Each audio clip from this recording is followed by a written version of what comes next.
Hi lovelies, I'm Eileen, the Mellow Astrologer, and today I'm coming to you to chat about yesterday's total full moon lunar eclipse. Why would I be talking to you today about something significant that happened yesterday?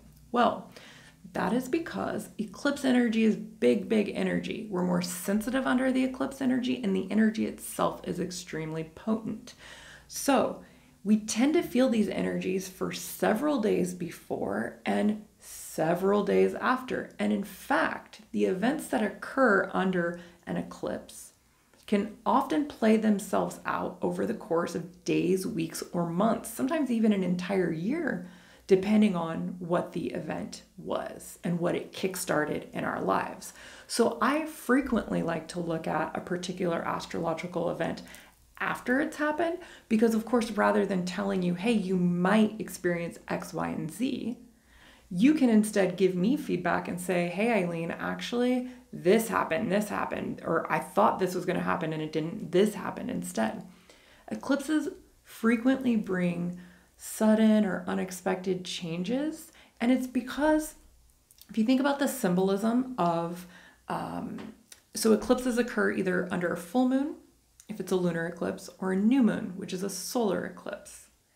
What we had yesterday, Wednesday, May 26, 2021, was a full moon lunar eclipse.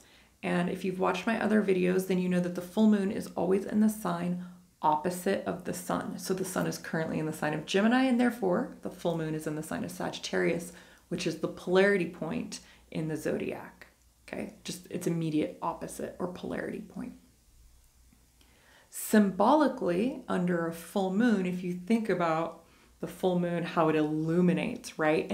And also think about the fact that electricity is extremely new in terms of human evolution. We haven't actually had electricity for that long. So in ancient times, the full moons were really significant because it was actually safer to be out under a full moon. You could see much more was illuminated.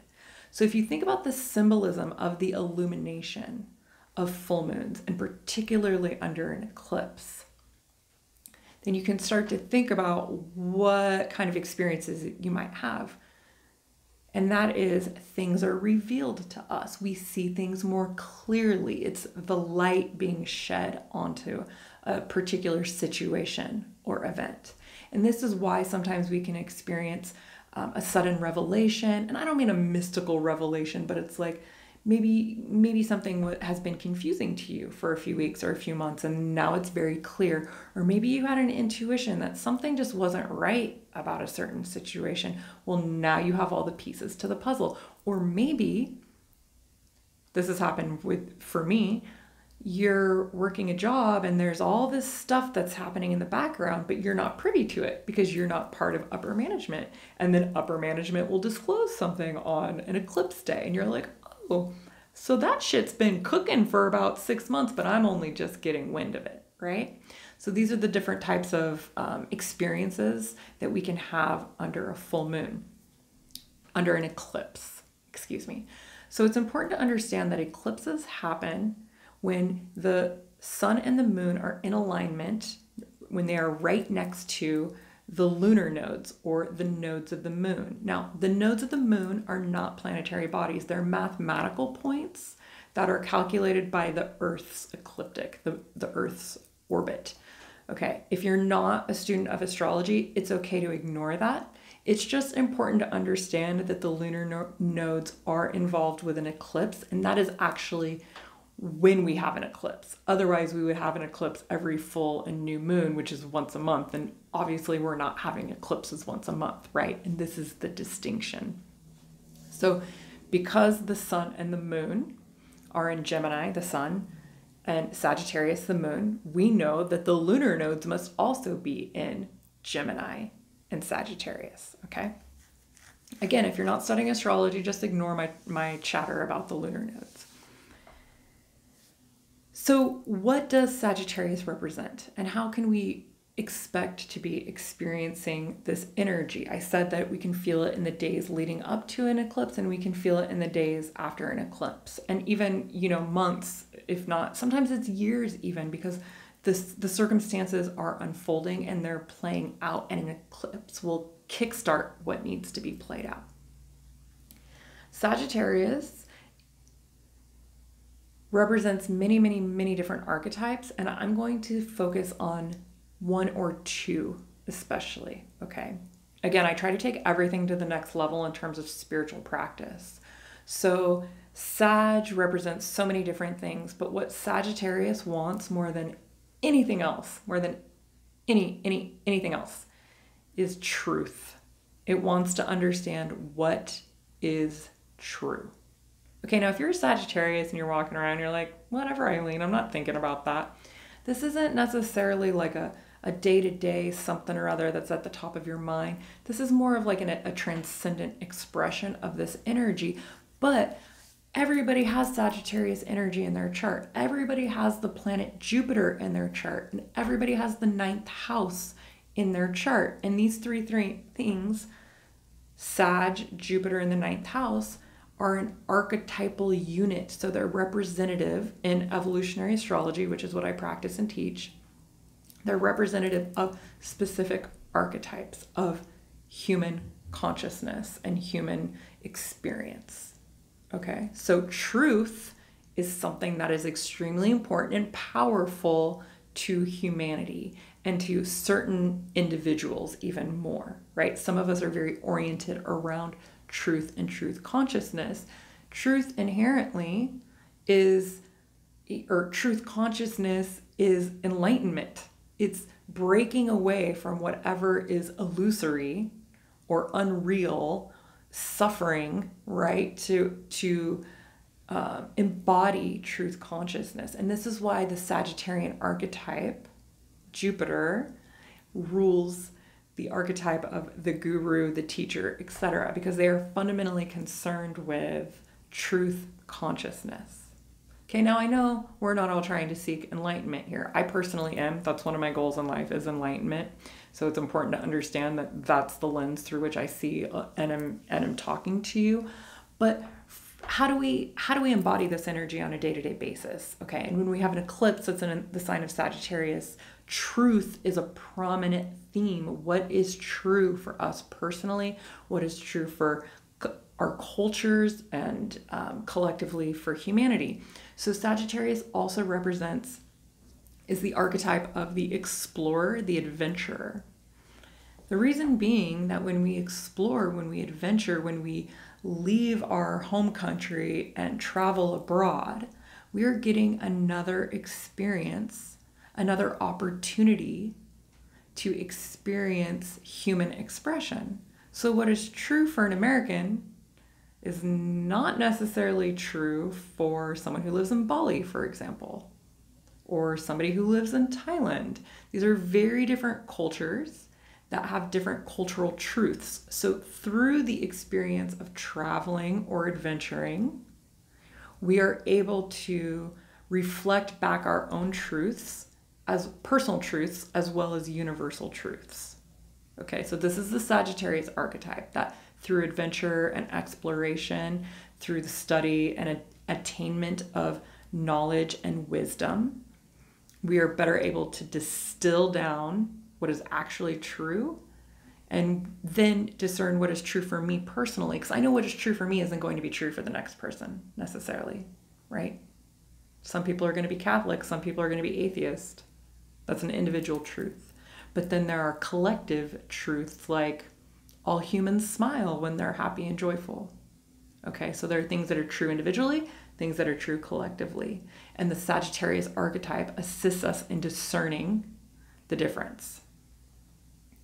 So, as you know, I like to take this stuff to the next level in terms of our spiritual practices and our daily like meditation or self-inquiry, whatever it is that we're doing.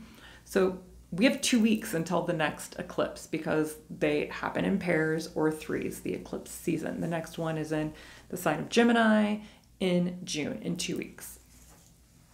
So I want you to be thinking about, and for those of you who are hardcore like me, get out your journal, do a ritual around this. But I want you to think about where you are being or not being truthful and authentic in your own life. Take a day and just observe yourself interacting and communicating with people in your life. And take a tally of all the times you tell a white lie, for example. Take a tally of all the times you actually speak a direct lie. And think about the thought process that happens for you when you do that. Do you lie almost completely subconsciously? Do you lie very intentionally? Do you lie to get a specific response out of a person? Do you lie because you're afraid? Do you lie because you're afraid of disappointing someone and you're being codependent? So really think about where you're being authentic and where you're not being authentic. Okay, this is like next level Sagittarius archetype right here. And like what is fundamentally true for you personally in your life. So as an example, for me, I orient my life around several different values: love, honesty, and integrity. And when I say honesty, it's truth and honesty. So for me, it is of the utmost importance to always be as kind and loving as I can. Do I miss the mark? Yeah, I'm human. I'm not perfect. I'm not yet enlightened, right? I'm going to be an asshole sometimes, and that's okay. But one of my orienting values is trying to be a loving and kind person. That's not important to a lot of people. For some people, making money is what's true for them. The more money I have, the happier I'm going to be. That's my truth. Is that actually true though? No, we know that it's not. But you see my point here. Please let me know how you've been feeling these last few days of the eclipse. I want to hear about it. If you like this video, please hit the like button. It does help me. Please subscribe so you know when I publish a new video. And please, please, please think about this for yourself and comment here. I'd like to hear how you observe yourself being truthful in life, both with yourself and others, because we are also always talking to ourselves. We're chattering. The monkey mind is always chattering away. And most of what we're saying to ourselves is simply not true. And we're not even aware half the time of the thoughts that we're having, right? This is why meditation is of the utmost importance. Also, I came to you today, sans makeup, not feeling so great because this eclipse fell in my 4th house of the deep subconscious emotional body, and it wiped me out. Like I told the study group last night, hit me like a Mack truck. And today I feel a lot better than I did yesterday, but I'm still like, can I just, be on a beach somewhere right now? Do I really have to be doing anything today? Thankfully, I love this and I love interacting with you guys. But this is something that's important to understand about the astrology. These celestial events, an eclipse, falls in a different house of your horoscope every time. And each person is different. So it fell into my 4th house, but it might fall into your 9th house. It might fall into your 12th house. And the different areas of life are represented by the different houses of our horoscope. So if you, as I mentioned this in a previous video, if you have an eclipse falling in your 10th house of career, that's different than an eclipse falling in your 7th house of relationship. Obviously, all of life is interconnected, but one sector of your life is being highlighted significantly. Here's how this played out for me. I opened a letter yesterday at noon, a few hours after the eclipse, to find out that my rent had been increased pretty substantially. The eclipse fell into my house of home, right? But I wanted to do this video, even though I feel pretty gnarly, to show up authentically and to be truthful, to embody the Sagittarian archetype, which in its lowest shadow expression is dogmatic and lies. People with a lot of Sag energy can just be can be, when they're not in integrity, they can just be lying liars who lie, okay? Like, let's just be real.